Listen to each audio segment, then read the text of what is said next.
आपका रोल क्या था उस 26/11 अटैक्स में, क्योंकि आपने 150 लोगों को बचाने में हेल्प करी, आपने इस कंट्री के सबसे रिचेस्ट इंसान को बचाने में हेल्प करी, गौतम अदानी को आपने बचाया, आपने उसके साथ साथ 4 MLAs को और बचाया, MP को मेंबर ऑफ पार्लियामेंट, हाँ 4 मेंबर ऑफ पार्लियामेंट्स को भी बचाया, गोधरा के MP भी थे इसमें। तो कैसे बचाया मतलब, एंड गौतम अदानी को आपने कैसे बचाया? मैं जो जिस रूम में छिपे हुए थे उसके बराबर वाले रूम में जो फायरिंग हुई वो मेरे साथ ही हुई, टेररिस्ट के साथ में जो एनकाउंटर हुआ मेरे साथ ही हुआ। ताज में एंटर करने वाला मैं फर्स्ट था अपनी टीम में से, जो हमारी टीम सेकंड आई थी हमारी टीम। ताज में कितने NSG भी था?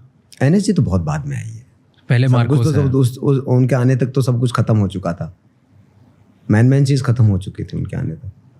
तो मार्कोस ने ऑपरेशन किया, मार्कोस का ही, बट NSG का नाम आता है ना सबसे ज़्यादा। तो अब वो तो टेलीविजन है, अब रिपोर्टिंग करते रहिए किसी भी की, आइए रिपोर्टिंग करिए। क्योंकि ब्लैक कैट कमांडोज नाम आता है, एक अलग बात है, ब्लैक कैट्स का अलग बात है। हम तो आर्मी की ड्रेस थी हमारी तो रात में उस दिन, तुम्हारे पास ब्लैक पहनी नहीं।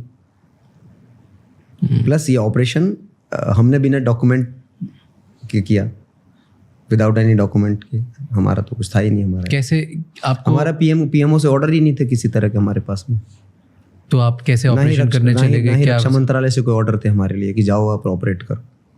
ये तो कोलैबोरेशन था कि एक नज़दीकियाँ थी RR पाटिल जी की और CNC की, तो उन्होंने CNC को फ़ोन किया कि भाई मार्कोस को भेजिए, तब तक NSG ऐसे फंसी हुई है, NSG आएगी तब तक तो हम लुट चुके होंगे, बर्बाद हो चुके होंगे, और ये तो मुंबई को ख़त्म कर देंगे ऐसे तो ये। तो फिर जो CNC थे उस समय पे, बेदी जी, उन्होंने फिर मार्कोस को ऑपरेट करने का आदेश दिया, बोले जाओ कुछ भी हो देख लूँगा मैं, करो। हाँ, विदाउट एनी परमिशन। तो गवर्नमेंट ने कोई एक्शन ही नहीं लिया उस समय पे, कोई एक्शन नहीं था गवर्नमेंट का, सेंट्रल गवर्नमेंट का कोई एक्शन नहीं। मेरे को एक स्टेप सब बताओ कि अटैक हुआ। अटैक पहले तो अटैक कैसे हुए? मार्कोस को पता नहीं चला? पता चल गया था हमको, तो पता चल गया था पहले। हमारी टीम जा चुकी कहीं पे तो हमारे सिस्टम में इंटेलिजेंस में फॉल्ट आया होगा, तभी वो पानी से इतना खुला आके अटैक कर। तब एक्सरसाइज चल रही थी नेवी की, कोस्ट गार्ड की, आर्मी की और गुजरात पुलिस की। एक एक्सरसाइज चल रही थी जिसका नाम है DGX। क्या था? ये डिस्ट्रिक्ट ऑफ गुजरात एक एक्सरसाइज होती है, तो पूरे गुजरात में एक्सरसाइज चल रही थी। सो सब बिजी थे उसी में। ये इंफॉर्मेशन उनको थी, ये अटैक 3 महीने पहले होने वाला था, पर ये डिले हुआ कि बिकॉज ऑफ द एक्सरसाइज। ये किसी को नहीं पता, किसी ने नहीं लिखा है कहीं पर, और किसी को पूछने का मतलब क्या है, किसी को मतलब नहीं है यहाँ पर। तो ये किसी इनसाइडर ने लीक करी इन्फॉर्मेशन। सब जगह पे होते हैं, हमारे भी हैं, पाकिस्तान में नहीं है क्या? हमारे अमेरिका में नहीं है, हमारे भी हैं, चाइना में नहीं है, अलग अलग कंट्रीज में सबके स्पाइज होते हैं, स्पाई हैं, रॉ हैं हमारे यहाँ पे, उनके भी ISI है, तो सब जगह पे उनके इन्फॉर्मर हैं, सब जगह पे चीज़ें। ठीक है, तो उधर से ये इन्फॉर्मेशन लीक हुई। यस। फिर टेररिस्ट अंदर आए, तो फिर आप लोगों को इन्फॉर्मेशन मिली। इन्फॉर्मेशन हमारी तो ऑलरेडी, जब ऐसे ही हुआ अटैक हुआ, कुछ हुआ, तो हमारी 2 टीम ऑलरेडी मूव कर चुकी थी। बट डोंट यू थिंक हमारे लिए फेलियर है ये? बिल्कुल हमारा फेलियर नहीं है ये। नहीं मतलब ये गवर्नमेंट का फेलियर है, हम अपना फेलियर कैसे मान सकते हैं किसी चीज़? क्योंकि मतलब अगर हमारी आर्मी एक एक्सरसाइज की वजह से इतनी बिजी हो गई कि पूरा पैसेज खुला छोड़ दिया। होता है ना, एक्सरसाइज चल रही है तो उसमें आप सब मैक्सिमम लोग बिजी हैं उसी में, एक्सरसाइज में। बट कुछ तो कहीं पे भी डिप्लॉय होंगे, तो एक्सरसाइज में बिजी है ना सब, सारी सबमरीन बिजी है, सारे शिप बिजी हैं। विराट भी बिजी था, विराट पे हम लोग थे। पर डोंट यू थिंक कि ये गलत है कि सबको एक साथ बिजी नहीं रखना चाहिए? एक्चुअली क्या है, इंटेलिजेंस पहले अलग अलग काम करती थी, सब अलग अलग थी, अपना बोरिया बिस्तरा अलग अलग रखे हुए थे, अपनी ढपली अपना राग था पहले। नेवी की इंटेलिजेंस अलग काम करेगी, स्टेट की अलग काम करेगी, सेंटर की अलग काम करेगी, आर्मी इंटेलिजेंस अलग काम करेगी, तो सबका कोलैबोरेशन था ही नहीं, सब अपनी ढपली अपना राग। We are the best. कोई आपस में कोई साझेदारी नहीं थी, आपस में कोई भी एक दूसरे को रिपोर्ट साझा ही नहीं कर रहा था। अब करते बना दिया ना NIA वगैरह सब हो गया, NIA के अंडर में ले लिया सबको कि सब एक सामूहिक चीजें करो एक साथ। तो ये सब अलग अलग थे, इसकी वजह से हम फेल हुए। प्लस जो यहाँ पर जो रिपोर्ट करके गया पूरा का पूरे मुंबई का जो मैप बनाया, पूरा हेडली जो था पूरा यहाँ पे रैकी करके गया, वो 1-2 बार नहीं आया, कई बार आया वो होटल ताज में कई बार आया। प्लस ट्राइडेंट में रुका हूँ, नरीमन हाउस गया, आपके जो हमारा मंदिर है, कौन सा सबसे फेमस मंदिर मुंबई में, सिद्धिविनायक भी गया वो। सिद्धिविनायक में थोड़ी एक्टिविटीज़ ज़्यादा थी, किसकी, सिक्योरिटी की, तो इसलिए उसने मना कर दिया कि यहाँ पर ठीक नहीं है अटैक, यहाँ फंस जाओगे। और उसने मुंबई पुलिस को पूरा रीड किया बैठकर कि इनके पास कौन सा वेपन है और कौन सी फोर्स यहाँ पे कितने पास है, क्या है, वो सारा कुछ उसने इंटेलिजेंट यहाँ पे गैदर किया, वो वहाँ पर लेकर गया। और एक एक्सरसाइज हो रही थी, तो सब एक्सरसाइज ही समझ रहे हैं सब। जो मुंबई में जहाँ पे वो मच्छी मार्केट के पीछे उतरे, वो भी एक्सरसाइज ही समझ रहे थे उसको। एक्सरसाइज है, यस, चलती रहती है एक्सरसाइज, अब तो चलती है भाई, एक्सरसाइज है। तो किसी ने पूछा भी हो तो ना एक्सरसाइज, और फिर बंदर आ गए, ऐसा बंदर आ गए पूरे। तो फिर जब आप पहुंचे उधर, तो एक तो बिना ऑर्डर्स के आप लोग गए। हाँ, आपने ऑपरेट करना अपने मन से स्टार्ट कर दिया। हाँ, कि हमें करना ही है ना, हमारे ब्लाइंड है, एकदम ब्लाइंड है हम तो, बिल्कुल सब कुछ नहीं है। हमने पूछा वहाँ पे, भाई ब्लूप्रिंट कुछ तो होगा, मैपिंग कुछ तो हो, ब्लूप्रिंट होगा, रूम है, कैसा रूम है, दरवाजा किधर से है, कुछ नहीं पता था। कुछ नहीं पता हमको। तो आप लोग कैसे, कोई होटल का मैप, ब्लूप्रिंट, नथिंग। और ऑपरेट करना बहुत ज़रूरी था, क्योंकि हर सेकंड एक डेड बॉडी गिर रही थी, एवरी सेकंड एक इंसान मर रहा था वहाँ पे। तो फिर कैसे ऑपरेट किया, क्या किया आपने? पहले हमारी टीम मूव कर रही थी, जितना भी पहले हमारा था कि होटल को खाली कराओ, टेररिस्ट को मारना हमारा सेकंड प्रायोरिटी बन गई। पहली प्रायोरिटी थी होटल को खाली करो, कहीं हॉस्टेज सिचुएशन ना बन जाए। हॉस्टेज सिचुएशन बन गई तो फिर हमारी हाथ से ना बाजी जल्दी निकल जाएगी।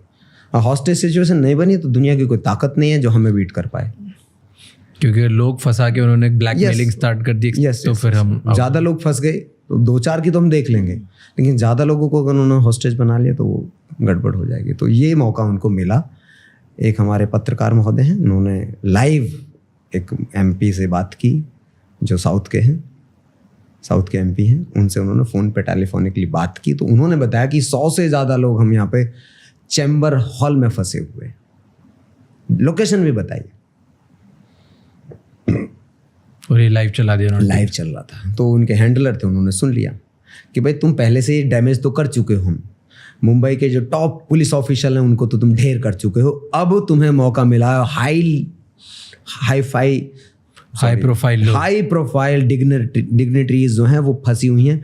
3 शादी के गेस्ट फंसे हुए थे और हाई प्रोफाइल डिग्निटरीज हैं, बॉलीवुड वाले भी लोग थे कुछ, मुंबई जो महाराष्ट्र उसके ब्यूरोक्रेट्स भी फंसे हुए थे, अकेले नहीं थे वो, MPs भी थे, यस, जर्मन सीनेटर भी थे उसमें, अमेरिकन्स भी थे, अफ्रीकन भी थे। बात यहाँ पे फंस गई। उन्होंने सीधा बोला उनको कि उनको छोड़ो, ओल्ड हेरिटेज को छोड़ो, नहीं तो डोम को गिराने वाले थे। डोम पे फोकस कर लिया था उन्होंने पूरा, डोम को गिराना मकसद बन गया था उनको। डोम गिरना मतलब भारत का गिरना, ताज का गिरना मतलब भारत का गिरना। उन्होंने उसको टारगेट बना लिया डोम को। उन्होंने फिर डोम को छोड़ा और वो दूसरे जो टारगेट था हॉस्टेज बनाने के लिए, उनके जैसे फ़ोन आया, उनका सैटेलाइट फ़ोन था, चले गए उधर उधर ढूंढने गए। फिर उसी समय फिर हमें इन्फॉर्मेशन मिली कि ऐसे 100 से ज़्यादा लोग फंसे हुए हैं और उनको निकाल के लाना है। तो जो हमारी टीम गठित हुई, इसमें सबसे फिर आगे फिर मैं बना पॉइंट मैन। तो मेरे आगे वो सिक्योरिटी मैनेजर सुनील कुडियादी, बड़ा डेयरिंग बंदा है सच में, आई अप्रिशिएट हिज ब्रेवरी। तो फिर हम सीढ़ियों से होते हुए गए, फिर फर्स्ट फ्लोर पे कुछ इनके ऑफिस थे, उसमें कुछ लोग फंसे हुए थे, वहाँ से निकाला।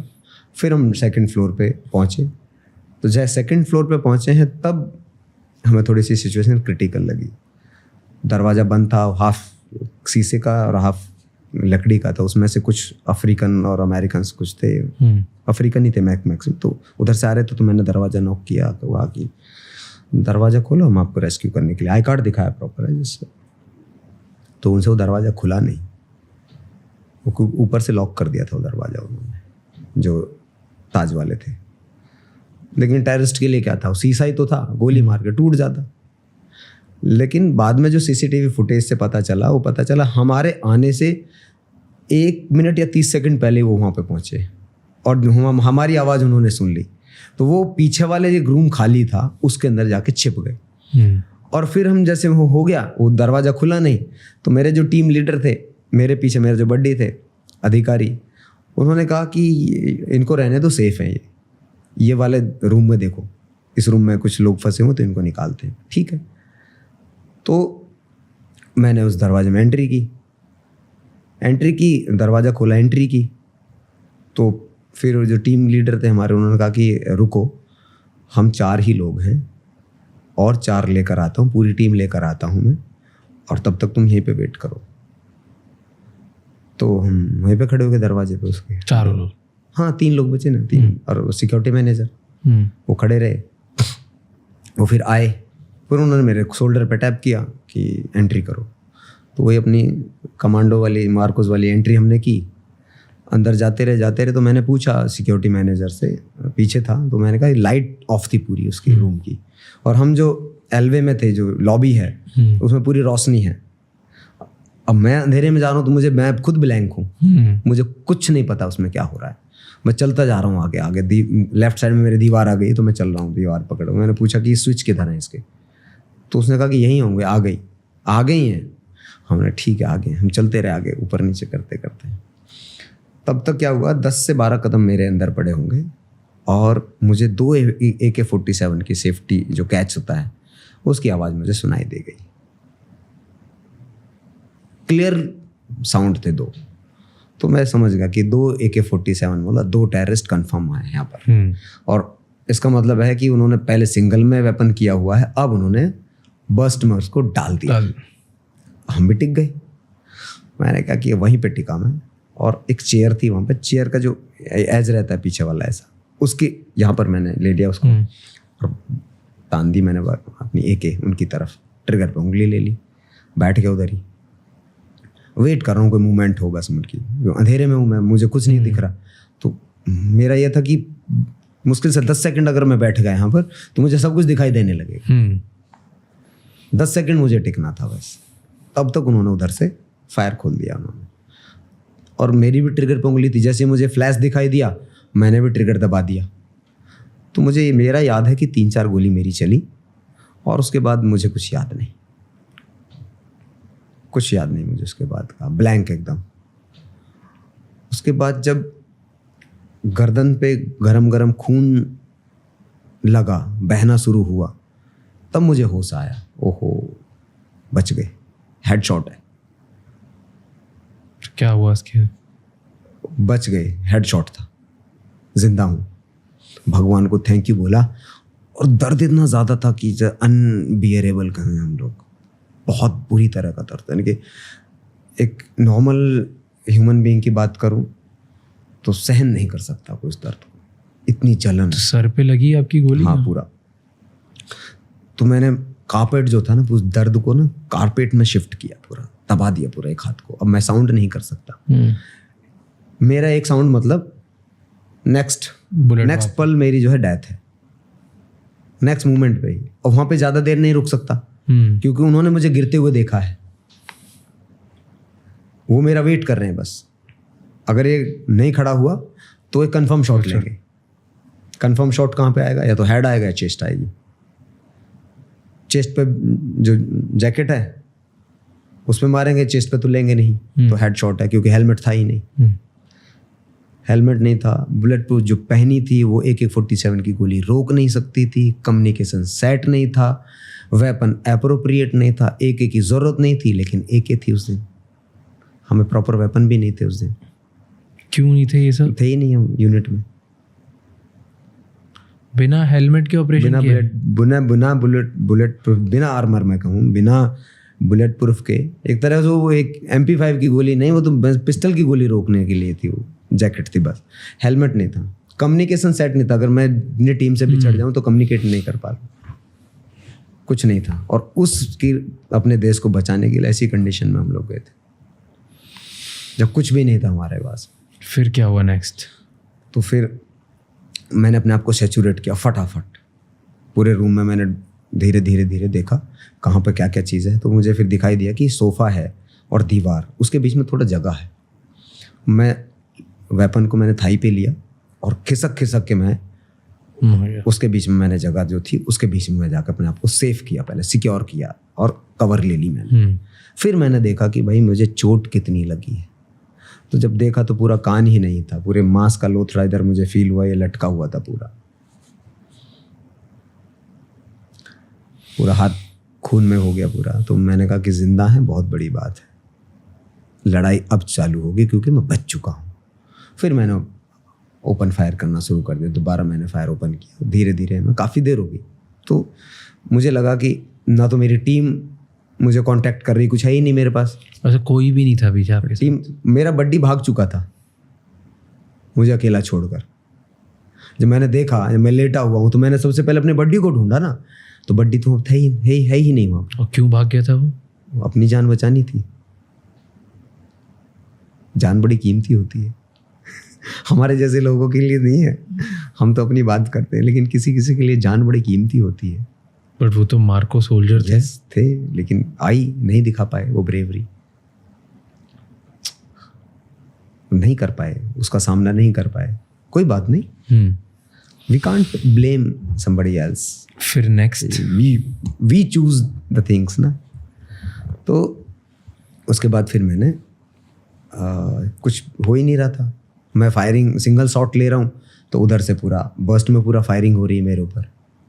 तो फिर मैं अलग अलग लोकेशन मतलब चेंज कर दे रहा था, थोड़ा कभी थोड़ा आगे करके तरफ, फिर ऊपर करके, इस तरह से थोड़ा मॉडिफाइड कर रहा था फायर को मैं, क्योंकि एक जगह से फायर करूँगा तो उनको ये कन्फर्म हो जाए कि यहीं से है। तो आप अलग अलग जगह से करोगे, जैसे एक साइड थोड़ा सा आगे करके अपने दबा दिया, एक ट्रिगर तो दबाना, आपको इंगेज करना है, यू कांट किल देम। तो फिर मैंने सोचा कि अब तो काफ़ी देर हो गई, तो टीम तो आने वाली है नहीं, सो जो भी निर्णय है वो तुम्हें लेने हैं। तो फिर मैंने एक निर्णय आखिरी जो था मेरा, वो मैंने लिया कि अब बचना तो यहाँ से संभव नहीं है, टीम हमारी आएगी नहीं और कम्युनिकेशन मेरे पास है नहीं, और मैं ज़्यादा देर तक सर्वाइव कर नहीं सकता क्योंकि ब्लीडिंग मेरी कंटिन्यू चल रही है। तो फिर मैंने अपना ग्रेनेड निकाला, 10 मीटर से 12 मीटर की डिस्टेंस हमारे बीच में थी पूरी, इससे ज़्यादा था नहीं। तो फिर मैंने ग्रेनेड निकाला और ग्रेनेड की पिन निकाल कर मैंने ग्रेनेड उनकी तरफ लॉब किया। जब लॉब किया तो मुझे ग्रेनेड के 2 साउंड मुझे सुनाई दिए, कंफर्म 2 साउंड थे। तो मैं समझ गया कि बिल्कुल एग्जैक्ट उसी लोकेशन पे ग्रेनेड गिरा है जिस लोकेशन पर मैंने ग्रेनेड फेंका, उनके बीचों बीच गिरा है। अब मज़ा आएगा, मैं भी मरूंगा और वो भी मरेंगे। मेरा भी बचना संभव नहीं था उस जगह पर, लेकिन फिर भी एक होती है कोशिश अपनी कि भाई देख लेते हैं जो भी। तो मैंने अपने सर के ऊपर पूरे हाथों को पूरा ऐसे टिकाया कि अब नेक्स्ट मोमेंट में ब्लास्ट होने वाला। तो मैंने गिनती गिनी 10 तक मन में, ग्रेनेड ब्लास्ट नहीं हुआ। अगर वो ग्रेनेड ब्लास्ट हो जाता तो एनएसजी का रोल ही खत्म था वहां पर। 4 आतंकवादी मेरे हाथों मारे जाते, मैं बचता नहीं बचता मुझे नहीं पता, लेकिन आतंकवादी तो मारे जाते सारे। ऑपरेशन तभी के अर्ली मॉर्निंग उस दिन खत्म हो चुका होता। फिर मैंने सिंगल शॉट में फिर फायरिंग शुरू की। तब तक मेरी टीम ने सोचा कि तेवतिया तो अंदर शहीद हो गया है, वो तो बचा है नहीं क्योंकि काफ़ी देर हो गई है। तो उन्होंने क्या किया कि अंदर टीयर गैस ठोक दी, टीयर गैस का ग्रेनेड अंदर डाल दिया हमारी टीम ने। और वो टीयर गैस का जो ग्रेनेड था वो मेरे पास ही आके एक्सप्लोड हुआ। मैं ही पास में, उधर से सीधा फेंक दिया उन्होंने अंदर, तो सीधे अंदर और थोड़ा सा दूर मैं ही हूँ, तो मेरे पास ही आया, दूर ही सही लेकिन है तो मेरे पास ही। जैसे एक्सप्लोड हुआ तो ऑक्सीजन कट ऑफ होनी शुरू हो गई वहाँ से। मैं खांसा, जैसे मैं आंखों से पूरे पानी जाने लगे, खांसी आई तो उन्होंने बस्ट में मारा। तो मैंने सोचा कि अब ज़िंदगी ख़त्म हो चुकी है यहाँ पर, अब बचना तो संभव है ही नहीं बिल्कुल भी। मैं कहूँ ईश्वर भी आ जाए तो वो भी ना बचा पाए अब तो हमने कहा कि ठीक है, हमने ईश्वर को याद किया कि चलो भैया आ ही रहे हैं अब तो, हम तो कुछ बचा नहीं अब तो फिर मैंने हिप पे अपने वेपन लिया, एक को हिप पे लिया और पूरे एरिया को स्विप किया मैंने बस्ट में डालकर। उसमें एक टेररिस्ट मारा गया, एक टेररिस्ट को गोली लगी और मैं जैसे खड़े होकर मैं फायरिंग कर रहा हूँ और दरवाजे की तरफ मुड़ के जा रहा हूँ, जब फायरिंग कर रहा हूँ तब मुझे 4 शॉट और लगे मुझे एक मैगजीन में घुसा जो कि बुलेट प्रूफ जो थी जैकेट, उसको पूरा फाड़ दिया था, इतना मोटा होल कर दिया, बस 1 mm बची अंदर घुसने से। एक रिकॉजिट होकर हर्ट पे लगी और एक कॉलर के पास, कॉलर को फाड़ते हुए, कॉलर था जो जैकेट का, कॉलर को फाड़ते हुए निकली। और एक गोली जो थी, बुलेट प्रूफ जैकेट थी, उसके एज पर जो कॉर्नर होता है, एज को फाड़ते हुए चेस्ट के अंदर निकल गई पूरा।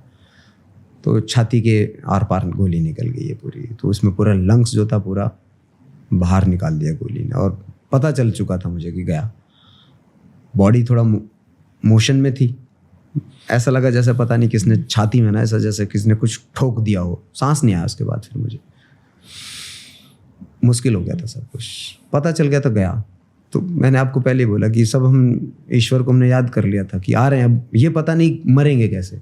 गोली लगना तो 100% श्योर है, अब ये कंफर्म नहीं है कि मरेंगे कैसे। मरना तो है आज के बाद जीवन नहीं है। तो दरवाजे तक मैं पहुंचा, दरवाजे के बाहर मेरी टीम थी तो उन्होंने मुझे बाहर की तरफ खींच दिया। फिर जब ताज के बाहर मुझे निकाल रहे थे, लॉबी से गेट के बाहर निकाला, तो मेरे फेस पे ना कैमरे की लाइट्स लगनी शुरू हुई। मुझे फिर होश आया तो मैंने अपने वेपन को उठाने की कोशिश की, जिस मेरा राइट हैंड में वेपन था, तो वेपन को उठाने की कोशिश की, हाथ ही नहीं उठा। आंखें खोलने की कोशिश कर रहा हूँ, आंख नहीं खोल पा रहा हूँ। ब्रीथ लेने की कोशिश कर रहा हूँ, ब्रीथ नहीं आ रही है। और कुछ कहने की कोशिश कर रहा हूँ, मुंह नहीं खोल पा रहा हूँ। तब तक उन्होंने मुझे एम्बुलेंस में डाला। एम्बुलेंस में डाला तो एक हमारे कमांडो साथी थे, यादव जी, तो उनकी आवाज़ मुझे सुनाई दे रही थी। एक ही आवाज़ थी उनकी, कीप ब्रीदिंग, डीप ब्रीदिंग, सांस लेते रहो, डीप ब्रीथ करो, डीप ब्रीथ करो। अब मन तो ऐसा कर रहा था कि क्या बोलूं, सांस ही नहीं आ रहा, खींच रहा हूं, सांस निकल जा रहा है, वापस नहीं आ रहा। आपकी बॉडी रिलैक्स कब होती है? जब सांस वापस जाता है। सांस वापस ही नहीं आ रहा, खींच रहा हूं बस मैं, 1 गो हो रहा है, सांस ही नहीं आ रहा।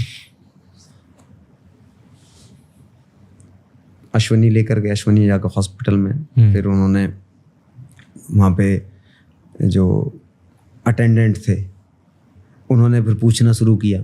सब सुनाई दे रहा था, सब मुझे सुनाई दे रहा था। दर्द एक इतनी पीड़ा थी, क्या पूछिए मत।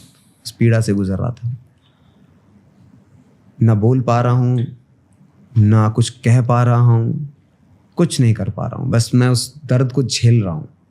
और इतना ऐसा लगा छाती में ना पूरा कि गए, अब इतना दर्द था उसमें। तो उसने पूछा कि नाम क्या है, नाम क्या है। वो एश्योर करना चाहते कि जिंदा है कि मर गया, क्या है इसमें। तो तब मैंने बोला कि मैं तेवतिया हूँ, तेवतिया, जोर से मैंने बोला। और फिर जब नहीं रहा गया तो मैंने कहा कि मैं मर रहा हूँ, मैं मर रहा हूँ। फिर उन्होंने मेरी ड्रेस वगैरह काटी है पूरा सब साथ। तब उनको पता चला कि चेस्ट में गोली लगी हुई है।